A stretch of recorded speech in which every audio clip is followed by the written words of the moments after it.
Hello everyone, this is Umair Usman, the cognitive consultant. I help people manage their weight, reduce their anxiety, and improve their performance. And today, I'm going to talk about weight and its relation to food. So these days, everybody wants to lose weight. Everybody wants to be thin, everybody wants to be fit.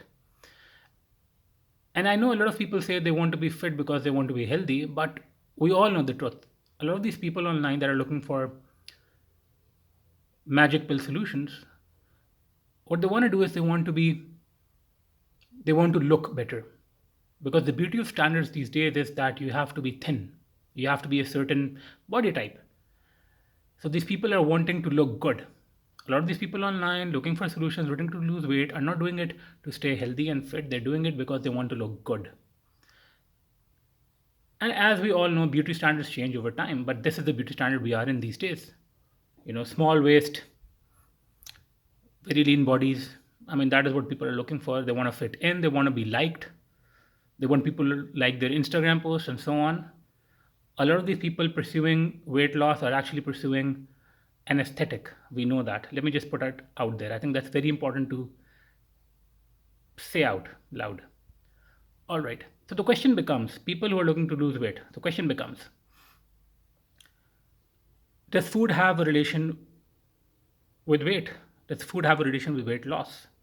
Now, a lot of the people in the new age crowd would say it does not. We can really eat whatever we want and still stay thin and healthy. It depends on our beliefs, what our beliefs are. My experience is, however, that calories in versus calories out is a universal formula.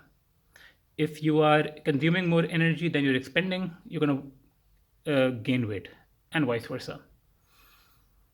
And you might not agree, but that has been my experience. But we know people, every one of us knows people that seem to stay fit and thin without any effort. They seem to eat whatever they want, they seem to enjoy whatever they want, and they still stay thin.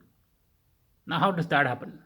Well, I believe that those people, all these people we know that seem to stay thin all their lives without much effort, have actually developed healthy habits, healthy mental and physical habits.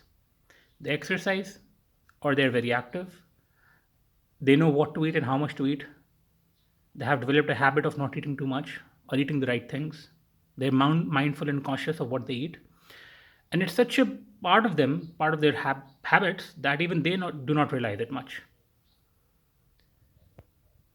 And I believe this is where we all need to be. We need to be at a stage where our habits are so healthy, physical and mental habits are so healthy, and we are so used to them that they seem seamless. That is where we should all be. Where our activity is so high that we don't even consider it a chore. That our eating habits are so good that we do not even think about them consciously anymore. I think that is where we all need to be. And getting there takes time. I know it takes work. But that is where we should all be, where we seamlessly stay healthy. And I'm saying healthy, not thin, but we stay healthy almost automatically. And I believe that is what is going on.